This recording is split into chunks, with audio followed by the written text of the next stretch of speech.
Apa? Bingung nih gue nih. Gimana? Tahun udah 2025. Pengen bisnis tapi masih bingung gue. Gue ada ide satu nih. Gimana menurut Anda? Saya punya ide bisnis nih gimana? Saya pengen bisnis jual beli tuyul. Waduh, jual beli tuyul itu susah. Sekarang udah model QRIS.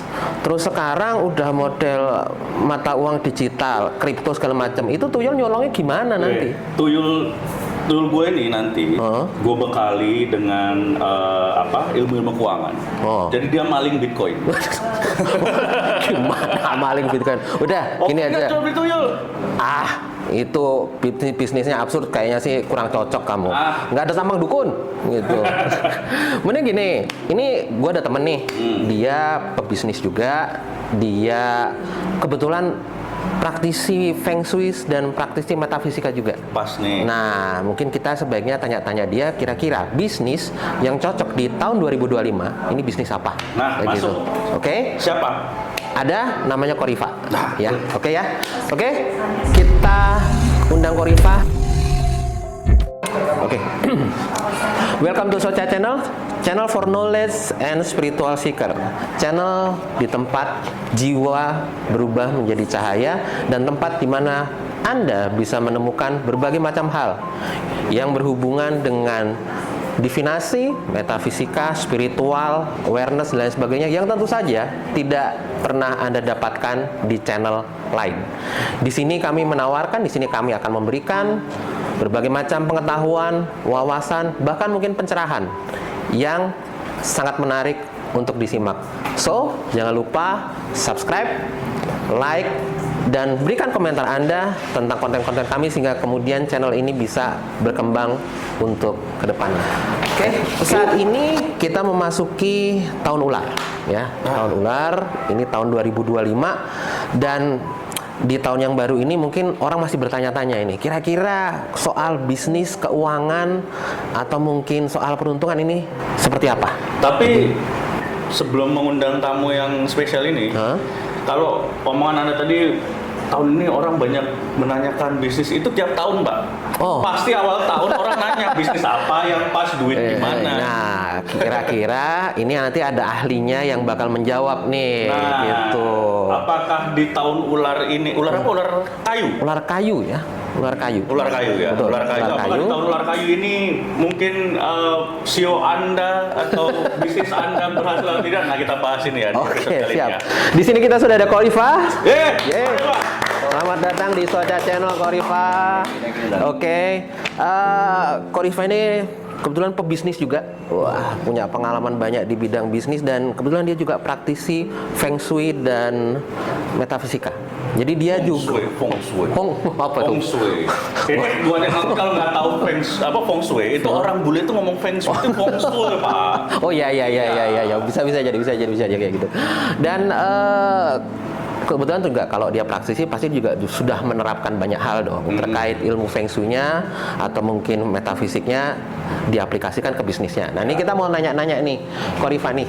Sebetulnya kalau menurut Korifa itu berdasarkan mungkin pandangan supranatural, itu sebenarnya tren bisnis di tahun 2025 ini itu seperti apa sih? Apa mungkin ada perubahan dari tahun sebelumnya atau mungkin kira-kira bisnis apa yang punya kesempatan besar untuk naik? Gitu. Oke, kalau dari sisi Feng Shui ya, itu kan sebenarnya dari tahun 2022 itu udah berubah jadi ke api nih. Kita udah api 20 tahun depan nih. Jadi semuanya berhubungan dengan api. Udah itu tahun ini kan 2025 kan api, ular, api, udah itu dengan kayu. Apa kebakar lagi kan? Jadi ya ini sebenarnya permulaan dari yang ke depan ini nanti mungkin 10 tahun akan yang menentukan tahun ini sebenarnya. Apakah bisnis kita itu akan grow atau ya kita cocok. Nah, ini kan yang perlu dipilah-pilah gitu. Jadi untuk semua orang ya kita nggak bisa juga bilang bahwa saya CEO-nya ini maupun akan ciong nih, kan saya monyet atau babi atau Kayak apa ya? Saya monyet, saya babi, anjing. Nah, itu nggak bisa dipetakan langsung seperti itu. Sebenarnya memang ini tahun yang decisive dari banyak dari sisi global maupun dari sisi yang nyata ya, maupun dari hitungan ya, hitungan metafisika. Itu tahun ini menentukan sekali karena api dan itu baru mulai spark, baru mulai kebakar. Nah, apa itu api? Bisa apa api? Nah, dibilangnya sih sebetulnya bisnis yang hyping. Jadi media, sebenarnya makanan, api dan berhubungan dengan api, listrik. Jadi itu semua yang berhubungan dengan yang cepat, gerak cepat dan juga api dan juga seperti kecantikan gitu kan, semua yang bersinar gitu. Bersinar, bercahaya. Nah sekarang kan nggak semua orang bisa masuk bisnis seperti itu. Jadi kan kita juga nggak bisa maksain. Jadi kalau saya bilangnya tiap orang ya carilah passionnya apa, bidangnya apa, dan juga talentanya apa. Talenta apa dilihat dari setiap orang beda-beda kan. Dari tanggal lahirnya, dari chartnya, itu dari ilmu lain lagi. Jadi kalau saya pakainya. Nah tentu tanggal lahir itu berhubungan juga dengan Feng Shui seseorang. Apakah dia itu cocoknya di mana, seperti apa, bisa seperti apa, ya itu harus dilihat setiap masing-masing orang. Berarti kalau sorry dipotong, kalau tadi bilang bahwa ini adalah tahun-tahun turning point antara bisnisnya semakin meledak atau malah menurun, ini untuk bisnis yang sudah berjalan minimal berapa tahun? Sebenarnya bisnis yang sekarang mulai pun bagus. Karena itu baru mulai kan, api kan kayu baru dibakar nih. Kayu baru dibakar. Jadi sebenarnya kalau mau mulai bisnis sekarang bagus, tapi harus yang tepat. Nah, tempatnya itu bukan bergantung dari cuma global aja ya. Kita tahu nih api ini bagus nih, bisnis bukan dengan api. Tapi orangnya itu juga tiap orang mesti kan lain-lain. Dia spesifik ya. Nah, ada orang misalkan memang nggak bagus api, misalkan dia unsurnya yang lain lah, dan emang orangnya mungkin lebih ke introvert dan keluar dan yang outgoing. Ya bisa dibilang oke lah, lebih baik masuk ke bisnis yang masih bisa mengikuti inflasi. Karena kan kita sekarang isunya kan hyperinflation kan, sampai tahun 5 tahun ke depan. Tapi aman dan juga masih bisa ngikutin, jadi aman. Apapun yang bergejolak itu, api kan kebakar, habis lagi. Nah itu jadi aman terus sampai dengan tahun 2030. Karena contohnya apa kok misalnya bisnis yang relatif aman lah gitu? Kuliner kah? Kuliner pasti bagus. Juga kan kuliner kan juga ya tergantung ini ya trending ya kadang-kadang. Kalau yang tipikal lifestyle kuliner ya. Saya sih lihatnya memang properti masih oke di beberapa tempat. Tapi mesti hati-hati kalau properti. Karena kan properti kan sebenarnya kan api itu menghasilkan tanah. Tapi kan tanah itu seharusnya masih bagus. Tapi saya lihat kenyataannya hanya beberapa tempat aja gitu, beberapa tempat di Indonesia yang masih bagus, masih growing. Banyak yang udah over ini juga ya. Ya kalau misalkan udah bisnis yang berjalan, misalkan bisnisnya sekarang ya otomotif lah, ya itu mesti mulai hati-hati dan juga mulai melihat ini sekarang kita alihkannya kemana, mungkin lebih ke jasa. Jasa. Punya sesuatu, misalkan kita punya mobil, misalkan jual beli mobil, ya mungkin bisa mulai dengan jasa ditawarkan yang lain, jasa misalkan maintenance mobil, atau lain jasa, jadi dialihkan ke jasa, karena jasa itu apa? Api. Saya kira tadi kalau udah otomotif, coba sekarang ke jasa nyupir, Pak. Itu mahal. Jasa, Pak. Nah dulu, tadi kita coba garis bawah nih biar teman-teman para Socha Seeker ini ngerti nih tadi beberapa poin kayak misalnya bisnis, tadi ada kuliner, terus ada properti, terus ada jasa kayak gitu. Nah, ini kan kaitannya tahun akhir-akhir ini kan perkembangan teknologi kan cukup pesat nih kok. Nah kalau industri yang berhubungan sama teknologi sendiri gimana kok? Mungkin kaitannya sama program AI dan lain sebagainya itu bagaimana? Nah gitu, AI ini kan didominasi oleh perusahaan-perusahaan besar ya, yang juga perlu computing power banyak, perlu komputer banyak untuk bisa membangun AI tersebut. Nggak mudah sih memang. Saya sih lihat jujur ya di Indonesia ini belum ada perusahaan yang bisa untuk melakukan hal itu. Tapi AI sendiri pun masih baru permulaan sekali, walaupun mereka bilang udah canggih, udah bisa jawab macam-macam. Tapi coba deh kita coba ya tanya metafisika, Feng Shui lah, atau mungkin tanggal lahir kita tanyain bener nggak? Nah itu mesti hati-hati karena banyak orang pikir oh ya itu canggih sekali. Buka aja langsung nih, masukin munculnya tanggal lahirnya apa, elemennya apa, bisa semua bacain salah loh. Kalau misalkan bener dari awal itu bener. Tapi kan dia kan program, jadi belum mengerti juga. Nah tapi nanti suatu hari mungkin 2 tahun kemudian udah canggih, bisa baca akurat. Nah itu para praktisi Feng Shui dan ya pacar dan lain-lain itu yang ngitung pakai hitungan, ya mungkin mesti mulai cari kerjaan baru tuh. Karena nanti akan ada software Feng Shui. Udah ada. Lama itu, tapi kan belum ada yang kita kan manusia mesti masukin satu-satu. Nah ini kan dapat sekarang, kayak seorang kayak orang. Karena sebenarnya kayak ilmu Feng Shui itu sebenarnya ilmu data ya kok ya. Iya nggak sih, kayak datanya apa dianalisis gitu? Sebenarnya semua matematika dan berdasarkan astrologi. Iya. Semua sekarang udah lebih akurat, ada teleskop dan lain-lain. Bahkan Feng Shui ini pun misalkan dibilang periode baru ini berarti ke periode 20 tahun api itu dimulainya dari tahun 2024. Itu sebenarnya setelah dibuktikan salah. Karena apa? Karena itu ngikutin Jupiter, planet Jupiter. Planet Jupiter bukan zaman dulu cuma nggak pakai mata piramid kan, akurat kan. Sekarang udah tahu bahwa ternyata 2 tahun sebelumnya sudah ke situ. Bahwa ilmunya pun berkembang seiring teknologi ya. Itu kan ilmu bukan ilmu seperti kita ngasal-ngasal terawang atau gimana seperti matematika. Jadi kalau selama ada fisika, matematika itu selalu berhubungan dengan kenyataan ilmu law of the universe. Jadi bahkan dukun pun nanti akan digantikan oleh AI seperti itu.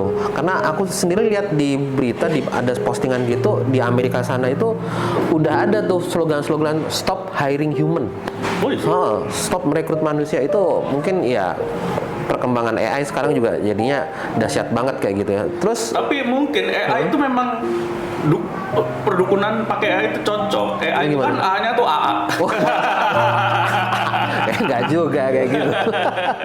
Oh iya Kak, mungkin ini pertanyaan juga dari para Socha Seeker juga. Lalu kalau seandainya nih saya sebagai pelaku bisnis gitu, untuk tahun 2025 ini apa do's and don'ts-nya atau mungkin tips-tips ketika kalau misalnya mereka mau mengambil keputusan terkait sama bisnis atau mungkin terkait hal-hal yang sifatnya mereka mau memberikan turning point dan lain sebagainya. Kalau saya bilang berapa kali observasi turning point dan lain sebagainya. Kalau saya bilang berapa kali observasi dulu, jangan panik karena api ini api double api ya. Jadi jangan ikutin hype.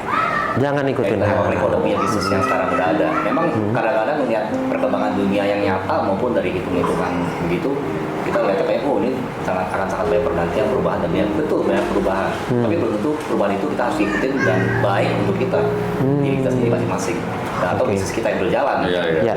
Memang harus ada perubahan. Kalau enggak 10 tahun depan ini akan banyak sekali perubahan yang merubah struktur bisnis yang sekarang dulu sudah ada. Gitu. Iya sih, banyak lini bisnis yang harus lebih gerak cepat. Jangan hati-hati, jangan sampai salah langkah dari rugi di depan. Nah itu agak tricky tuh ya. Harus cepat tapi jangan gemesan gitu, jangan gegabah ya. Betul. Karena saya lihatnya mungkin bisnis yang sekarang ada di Indonesia ya, mereka kan lebih tradisional ya. Jadi kalau bisnis atau bisnis aja terus gitu. Kalau bisa mau berubah nanti ikutin omongan orang, bang. Ini bagusnya gini, invest sini. Belum. Nah, gitu kan sekarang banyak gitu kan. Nah, jadi gimana caranya? Karena kan ada yang bilang juga, ya coba konsultasi sama orang gitu.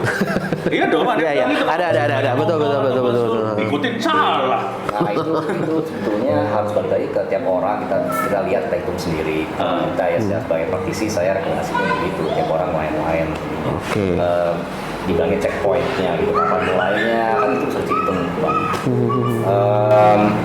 Tapi secara general jangan panik dan jangan terbawa arus tren sekarang ini. Kalau saya malah lebih hati-hati karena kita juga melihat bukan hanya yang hitungan dari metafisika tapi juga kenyataan dunia nih, di mana banyak trade wars dan lain-lain. Kita harus bisa menggabungkan nih. Karena kenyataan dunia seperti apa ya, kita harus hati-hati juga dong sekarang gitu. Peka ya sama. Apalagi sebagai pebisnis ya harus diperhitungkan. Aku dari pikiran kan Rifa ini ya bisa dibilang mendalami Feng Shui juga gitu kan, dan berbisnis gitu maksudnya. Pernah nggak nerapin ilmu-ilmu atau teori-teori Feng Shui yang di bisnis Rifa kemarin dan ternyata efeknya ada perubahan gitu? Itu pasti. Sebenarnya saya itu mulai pelajaran ini karena Saya nggak sengaja lihat Feng Shui dari tempat kantor saya. Dimana saya bingung kenapa setelah saya pindah situ, aset saya naiknya berkali-kali lipat, luar biasa. Tapi juga itu nggak di-plan. Saya bingung dong, makanya saya mulai pelajari kenapa. Saya tahu ternyata itu ada struktur tertentu, kondisi tertentu yang sangat baik untuk keuangan kebetulan pada periode itu. Tentu begitu berubah lagi 2022 berubah lagi jadi yang lain. Nah itu jadi saya tertarik, kenapa bisa begini? Berarti ada rumusnya, berarti ada formulanya nih. Gitu. Tapi juga berhubungan dengan nasib seseorang, karena nasib seseorang itu menentukan Feng Shui tempat tinggal atau kantor yang didapatkan juga. Nggak bisa dipaksakan gitu kadang-kadang. Jadi sorry, sebenarnya antara Feng Shui sama orangnya ini mana sih yang lebih penting? Orangnya dulu baru Feng Shui-nya atau Feng Shui-nya dulu baru orangnya? Ada ajaran dasar seperti begini, Bang. Jadi Feng Shui itu kan dibilang eksternal. Lalu kalau misalkan bacaan dari tanggal lahir itu kan sesuatu yang dari lahir. Internal gitu. Ada juga sisi lain yaitu free will, kemauan orang. Pilihan kebebasan. Nah, itu semua menurut saya takarannya adalah sepertiga. 30% semua. Jadi sebetulnya kalau misalkan untuk dibilang saya lahir seperti ini, jadi nasib saya seperti ini, enggak juga, kita bisa berubah. Kita bisa mencari tempat yang lebih baik. Tapi lingkungan juga penting sekali. Teman-teman, circle kita, rumah kita, kantor kita, lingkungan kerja itu penting sekali 33%. Jadi makanya ada kata bahwa jangan sampai terbawa teman-teman yang salah. Baik, circle. Sering-sering teman sama saya, Pak. Waduh. Iya. Salah nih. Aku ngikutin kamu ulangan, nilaiku cuma dapat 3 ya dulu ya. Loh, saya 2. Udah. Malah lebih parah. Tapi menarik kan? Maksudnya kayak enak gitu hidup kalau kita punya kita punya tools untuk kita membahas hidup kita tuh kayak seru atau malah musik sih. Jadi enggak sih, sebenarnya itu bagi saya sih seru karena itu tambahan. Itu sebenarnya untuk mengkonfirmasi kadang-kadang kita jalannya apa, kenapa begini. Dan juga untuk melihat kenapa saya harus melalui ini loh gitu. Jadi ada pelajarannya gitu. Kadang-kadang kalau misalnya kita lihat ya ke depannya kita bagaimana, tahu berikutnya gimana, nanti kita bagaimana, nanti kira-kira ya sesuai tanggal lahir kita kan cuma 30%. Tapi tetap aja itu kan tingginya lumayan lah. Iyalah. Nah kita bisa kenapa kita harus melalui ini? Karena begini, karena begini. Jadi kita ambil positifnya. Jangan kita ambilnya kenapa kita rugi saat ini, kenapa untungnya belakangan. Pasti ada pelajarannya. Balik-balik lagi ke jiwa kita. Kita lahir untuk belajar apa sih dari saya. Kok aku punya ada kasus nih. Mungkin ini relate sama ada beberapa teman-teman juga yang punya usaha gitu. Dia kalau kata orang katanya lokasinya, kantornya atau tempat usahanya itu Feng Shui-nya kurang bagus gitu. Tapi karena dia ramah, karena dia murah senyum, selalu bersyukur dan kemudian dia tidak punya musuh dan lain sebagainya, Feng Shui tempatnya itu kemudian jadi malah menarik orang, atau kemudian malah membuat usahanya lancar, atau kemudian penerapan teori-teori Feng Shui yang katanya tempatnya jelek dan lain sebagainya jadi tidak berlaku. Hal seperti itu apakah memang ada? Betul sekali. Itu salah satunya cara untuk merubah hidup kita lebih baik. Karena itu bagian dari free will itu. Kita mencoba untuk berbuat baik, itu akan otomatis semua akan ngikut. Jadi walaupun kita dibilang bahwa Feng Shui-nya jelek, Feng Shui kan mengikuti kita. Sebenarnya Feng Shui itu mengikuti vibrasi kita saat itu. Vibe-nya tuh ngefek dari kita ya. Jadi ngikutin sebenarnya bukan yang tanggal lahirnya, tapi saat kita saat itu, pas saat itu, titik itu. Dan kita saat itu mungkin 10 tahun ke depan beda lagi. Nah makanya sebetulnya berubah terus, nasib itu berubah terus. Untuk jadi petahkan, itu energi datang, tapi kan kita mengikapinya bagaimana? Baik.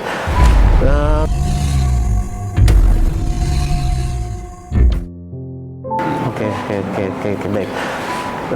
Kalau misalnya nih kaitannya sama teman-teman yang mungkin ada di bidang pemasaran atau mungkin ada yang itu pemasaran menjual barang, jual beli kayak gitu.